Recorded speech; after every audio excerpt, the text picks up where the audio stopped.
இன்னைக்கு என்ன சேலஞ்சுனா நான் ஒரு பிஜிஎம் ப்ளே பண்ணுவேன். அது எந்த மூவியோட பிஜிஎம்னு கரெக்டா கண்டுபிடிச்சு சொல்லுவாங்களான்னு பார்க்க போறோம். பார்க்கலாமா? கண்டுபிடிச்சு காட்டுவோம். பார்க்கலாம். ஐயோ எனக்கு புரியல. அஞ்சான். கரெக்ட்.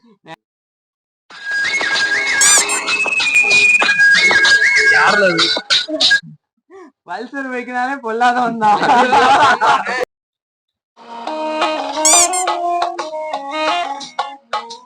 சொல்லு 1000 ஒருவனா? Correct.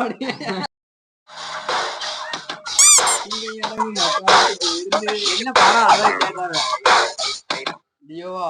Leo மாஸ்டரா? Leo. Correct. Leo சொல்லாது.